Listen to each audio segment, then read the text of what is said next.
Greetings, brothers and sisters. And so here it is. Elon Musk, I want to talk about him for a little bit. Elon Musk, Neuralink implants brain chip in first human.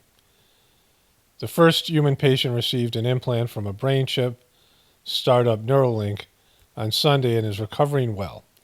The company's billionaire founder, Elon Musk, initial results show promising neuron spike detection, Musk said in a post on X. Spikes are activity by neurons, which National Institute of Health describes as cells that use electricity and chemical signals to send information around the brain and the body. And so I've been told by my wife, I haven't really researched this, that he was experimenting on animals and they all died. But that didn't stop him from putting these implants, these chips in people. And I was thinking about how he is kind of the devil. You see this here, what has become of America?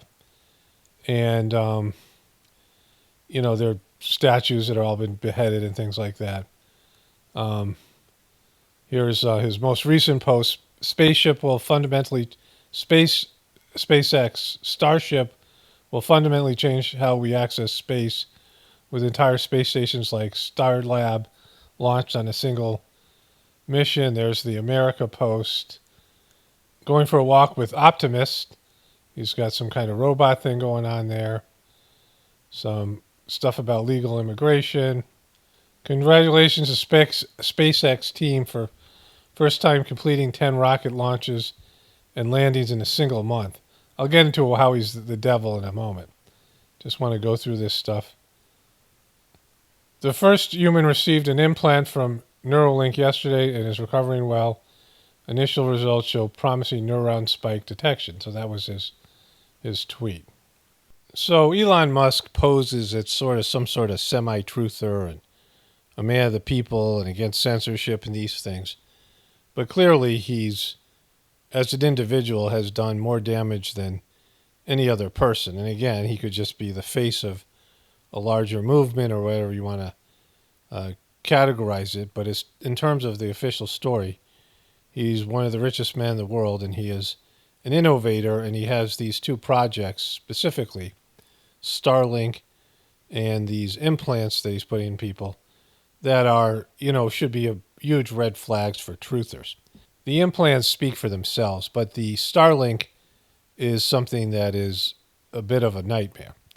So one of the things that we don't really focus on much in the truth community, there are some people that focus on this specifically, is the electromagnetic web. NASA made a video about this, and they even referred to all these things going through your house, these various waves, gamma waves, and 5G and 4G and Wi-Fi and all these things. And this was from maybe 10 years ago, as we're being bombarded by these energies, right? These energies have effect on you. You have water in your system. You have electricity in your system. You have energy in your system. And we have these things disrupting our energetic flow. And, 5G is millimeter waves. 4G was microwaves. And we all know what microwaves do to people or animals or whatever it is, right? Even low levels of it could be used and weaponized. And 5G is even more powerful. These waves that are now in everybody's homes. And what he's done with Starlink, now, first of all, Starlink sucks. I have internet issues. I live out in the country, and I have, various limitations on high-speed internet. And, of course, I do this for a living, so uploading videos is, takes a lot of speed and, high-speed internet in terms of, the amount of time it takes, and also everything else. And so I've tried various services that are available, and Starlink seems to be the worst. It works well for short periods of time, and everyone I've talked to who uses it or have used it says it works well for short periods of time, but it just, it shuts off, or there's interruptions in service based in weather. The satellites are moving around. It's not like a satellite stands still. So it has to switch from one satellite to another. And it's just created more of this electromagnetic pollution and poisoning that nobody really is thinking about, right? Because when you're going to introduce something new into the environment, you need to do environmental studies. You need to figure out how it's going to affect humans and plants and animals. And certainly all these radio waves and microwaves and energy waves that are now a part of our everyday existence have an effect on us, but nobody, like I said, talks about it. Nobody thinks about it. It's in terms of the mainstream media, even in the truth community. But they know what it does, right? Like they've done studies and they know what it does and they're not saying anything, right? They'll just tell you it's safe.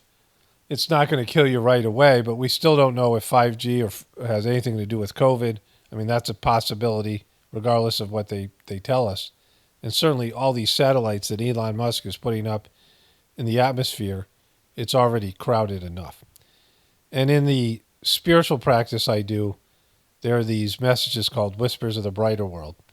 There's a French woman who used to do the meditation. She's since deceased. And she was someone who was like a shut-in. And she was a great medium or channeler. And the second master of the system, who had died in 1983, started giving her messages in the 1990s. And a lot of them, were professorial. And he talked a lot about electromagnetic pollution. There's probably a couple of hundred messages that refer to electromagnetic pollution. And so, I'm not expecting you to believe this or not. I mean, this is just something I'm putting out there. It's something that I have benefited from a lot, these messages. And this is from Sunday, October 15th, 2000, 10 a.m. So this is all the way back in the year 2000. Pollution from electricity has drawn your attention for a long time. It's devastating, and human beings suffer the consequences in their subtle bodies, which then pass on to their physical body. So this refers to the various subtle bodies, the causal body, the soul, and the manus, the mind, the mind and the ego and these things that are a part of an energetic field that create your physical body from your soul and from your spiritual essence. The earth is surrounded by a kind of net which seriously harms the gaseous exchange. This results in disturbances affecting the whole of the biosphere. Again, this is all the way back from the year 2000. It says the phenomena are felt all the way down to the infinitely small. Your energies try to adapt to these turbulences. Certain areas of the world are more affected than others. The oceans play an important role. They represent an enormous amount of power, which neutralizes part of the pervading negativity, but there are limits to this process. The polarity of the earth, which is necessary for its balance, is permanently thwarted. New energies will have to be used in the future for the good of the planet and its inhabitants. Cries of alarm have been put forth for years by enlightened researchers whose pronouncements have received no follow-up. Only absolute necessity will force decisions by those countries who hold the greatest power. There remains a long way to lead human beings to greater wisdom. The supremacy of money is boundless. May good decisions be made in time for the good of humanity. Babaji, this is the master that gave this message. The other thing is that way back in the 1920s or whenever it was when they had the telegraph, there was a Russian doctor who came up with this term neurasthenia. And he found that these telegraph operators were starting to experience depression and anxiety and a whole host of psychological and physical type of ailments just from operating the telegraph machines. These wires and these old-fashioned telegraph machines before the phone was invented. And electricity was becoming a thing, right? But we have electricity in our system. Of course, our hearts run on electricity. We have, electricity process, electrical processed in our hearts and in our nervous system and things like this. And we have water and we have metals and things in our body. And we are conductors of electricity. See what happens when we get struck by lightning or we get shocked and things like this. And so these energies have an effect on us, whether we notice them or not. and how strong it is or whatever it is, but there's long-term damage, and also it makes people dull. So Elon Musk doing these Neuralink, whatever nightmare things he's doing there, and then these satellites and all the stuff he's doing with that, and then whatever these electrical cars, I mean, they have an effect on people as well. Who knows what, all of it, right? And people think of him as being on our side, right? I mean, he's considered a sort of semi-truther, and obviously he's kind of a nightmare. Like he's done more damage as a single individual than probably anybody else. And he's so weird. Like he's just, kind of a freak. And then, there's the way that he's pushing all these things through and getting support from people, because every once in a while he makes an anti-establishment tweet. But anyways, let's get into the other stuff here. My really bad mood swing turned out to be early onset dementia. I'm laughing at the headline here. July 1st. I got the diagnosis in July 1st, I think, of 2020. And it's the diagnosis is major neurocognitive disorder. It's not as funny as I thought it was going to be. Due to fetal alcohol syndrome, hydrocephalus, and repeated concussions. I'm in stage 5 now. This is a real bummer. I thought this was going to be, come on. I thought this was going to be a little bit more funny. It's a real downer. Oh, at the time of diagnosis, I was in stage 4. And then I went back for retesting, a reassessment, just because the first initial one was a baseline. And then in 2022, I went... Bro, you're taking the fun out of dementia. ...back to see if I progressed or if it stayed. Anyways, this seems to be happening to a lot of people. 9th grade girls basketball player collapses and dies during game. A 14-year-old girl collapsed suddenly and died during a high school junior varsity basketball game in Illinois. Like this is more dropping like flies that seems to have some kind of connection to the bloop. Tom Johnson, Daily Show writer, dies at 55. Cardiac issue, which probably was cardiac arrest. Officials postpone retrieval of vehicle that drove off Virginia Beach fishing pier. These two ladies, here it is. One Life to Live actress Amanda Davies, dead at 42. I assume it's her. Is that her mom? I think her mom looks like she looks familiar as a soap opera star. She had a stroke at the airport in Atlanta. So this woman, Amanda Hansen, another Amanda, beloved Tennessee journalist, dies at 38.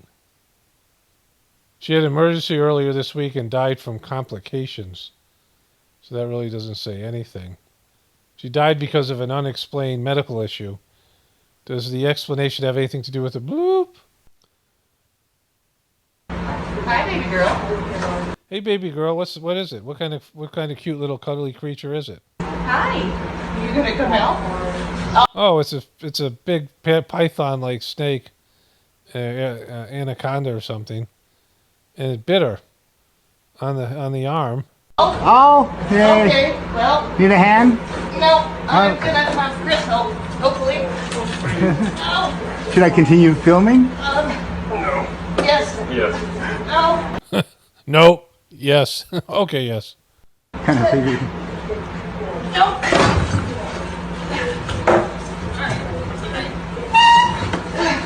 Okay. No. I need you to get the other end. Looks like a python. Like, quickly, please.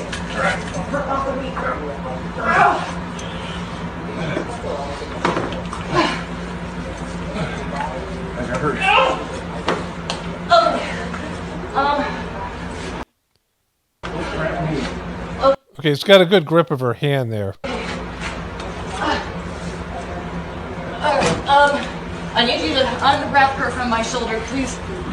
Okay. Get her off. Nope. So this is why you have two people. Yeah, or you don't get a snake altogether of that size, right? Plenty of smaller snakes. Can we see if we can get her off of my arm? Nothing wrong with a nice little corn snake or a black rat snake, things you can just catch and release. You know, you can have them for a little bit, put them in a tank, feed them some mice every once in a while, and then release them in the spring or something like that. You know, you don't have to keep them boxed up in a cage their whole life, right? You don't have to buy some tropical-based snake, right? Or you could just not have snake as pets. But this thing's a monster. She's starting to bleed here. You see the drops of blood. Arm? Leg too. Okay. Her wrapping my leg isn't as so get the snake hook and see if you can get it like inside her. No, don't pull her that way. See, she's starting to, blood is starting to spurt out here. No, honey, you need to get underneath her finger, her teeth. Yes. One of the island boys gets dropped by a 10-year-old kid. Hey, you guys want to do an ab check for my little man? No, ab check. One try to test the abs. Hey, let's do it. That'll be nice. Hold on, Gino. Oh, shit.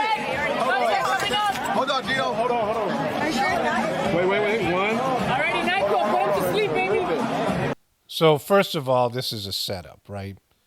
The parent or adult with this kid volunteered this or encouraged this or tried to bait the island boy into getting this done. The kid isn't just going up and swinging wildly and hitting him in the abs. He's lining up the dude's liver, right?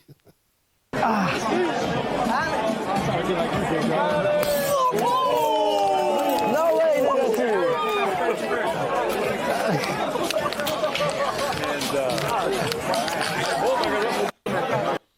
Okay, so the kid punched him in the liver, right?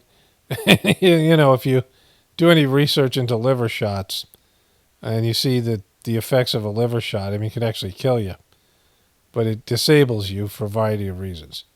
And the kid was lining up his liver. See, the kid is lining up where he can hit the guy's liver on his right side with his right hand. So he's standing off to the side to get maximum leverage and positioning.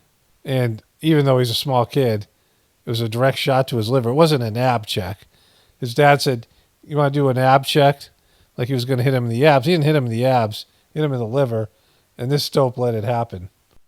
Victims here today. Have you apologized to the victims? Would you like to do so now? Well, they're here. You're on national television. Would you like now to apologize to the victims who have been harmed by your product? Show them the pictures. Okay, that guy's just posturing. He's annoying. Not that Zuckerberg is great, because he sucks. Would you like to apologize for what you've done to these good people? I'm sorry for everything that you've all been through. It's terrible. No one should have to go through the things that your families have suffered. And this is why we invested so much and are going to continue doing industry-leading efforts to make sure that no one has to go through the types of things that your families. Kind of lame apology there. Vancouver neighborhood is demanding action after raccoons launched two separate vicious attacks on pets and people in less than 24 hours. And a warning, some viewers may find the details in this story disturbing. Disturbing details. Raccoons realizing people are bonus holes. CTV's Michelle Brunaro has more. This little dog named Pingu is healing much better than expected after being ambushed by 3 raccoons last Friday while out for a walk on West First Avenue. All of a sudden, both of them just pounced, and one of them grabbed a hold of him and started trying to sort of bite at his face and grab at him. The sidewalk is still marked with blood after a second raccoon started attacking Pingu's owner. Why don't you get that python out there? Why did you lend these people that python? Jake Moss as he fought to save his dog's life. A third raccoon later joined in. I saw the jaws open and he went to bite my dog's neck, and my dog sort of reached back and tried to bite the raccoon in the face. And when he did that, the raccoon got his mouth around my dog's eye. Pingu would lose an eye in the prolonged attack. Okay, so another bonus hole type situation here. Raccoons run. I mean, we have lots of raccoons, and they run away, right? They're scared of people. And even our dogs bark at the raccoons and they run. And so, you know, I don't know what's going on with Vancouver, but it seems like they've realized people are bonus holes. A diaper spa opens in New Hampshire where adults role play as babies. That's good. Look, it's a giant baby room here for people who want to dress up in diapers because, you know, that's totally normal and there should be a business that caters to those people. So I just want to say one more thing about Elon. The truth community is an ever-growing demographic. When I first started making these videos in 2007, we were largely ignored, even though people would come and watch these videos for fun, and you know there wasn't much emphasis put on by the mainstream media. We weren't a threat to CNN back then, and MSNBC and Fox and these mainstream media personalities and companies and politicians and things, but eventually that changed because it was growing, and you know then there was all this fake disinformation, COINTELPRO, Alex Jonesy type of people that became involved, you know, put out a lot of disinformation. And then the QBs and all these things, flat earthers, all this stuff. And it just fell apart, right? It's no longer a cohesive community. Of course, there's far right-wing and far left-wing, you know, the truther type narratives out there. And so the whole thing's kind of a mess. But it's growing, it's bigger and bigger. And so you have people like Elon Musk and Tucker Carlson and other people who are, you know, catering to this group of people, using this group of people, seeing the power that these people have. It also gives them cover to do establishment-like things like Elon Musk, and they get away with it because they're trusted, because they've said a few things that you might agree with. And, you know, they're just posers. They're not, you know, they're wolf in sheep clothing, right? Or sheep in wolf clothing, or wolf in wolf clothing, whatever you want to look at it. But in terms of their sincerity, it's not there because they have lots of money. Elon Musk is supposed to be, you know, one of the richest men in the world, and so he could do things with his money instead of posting truther things on the internet. And the things he's doing with his money are anti-truther things, anti-human things, and scary things with technology that, you know, is only going to cause long-term harm and pain and suffering. And there's just a lot of posers now in the truth community. I would say, you know, again, I don't watch truther videos, but my sense of it is that there's more posers and more shills and more people who don't really get it, or they came in, they understood the basic premise of looking for alternative narratives and things, but they really didn't, you know, they couldn't move on beyond the initial stages. So there's just a lot of bad content and things that are unproductive and, you know, looking to wake people up when we know that's not going to work, and looking to change the system when we know that's not going to work, and backing Trump because somehow they think he's better than Biden and that's not going to work, and, you know, all these things, right? And so in terms of just like people searching for the truth and moving forward and evolving, because it's an ever-growing process. You know, everything is you're either moving forward and you're getting better at something, you're evolving, or you're going backwards. There's no real stagnant position. And so people who are still stuck at the 101 of trutherism, or people who are disinformation agents, or whatever, people with an agenda, I mean, all these fakers and posers and things. And there's lots of people in the truth community that think it's their job to keep everybody pure and go out there and try to uncover the shills, and they themselves suck, right? But, you know, someone like Elon Musk can do real damage because he has, you know, all these infinite amount of resources at his disposal. He can borrow money, and based in his, you know, his business history, he's able to purchase something like Twitter and start these various companies and these technological companies where he's doing things that sound like, you know, the premise or a plot to some sort of science fiction nightmare, where he's, you know, putting in these chip enhancements in people, and, you know, then he's, you know, doing these satellites and things, and, you know, all of it for something that, again, doesn't work very well. And so it's just, you know, he's kind of the devil, but he also is a poser, and he's kind of, you know, weird on top of it, right? Strange person. And so he's all of those things. Anyways, I'm going to wrap this one up here. Only spirituality will save this world. It's paramount, definitely important for the apocalypse. and the Ascension. Everyone have a blessed day and be grateful.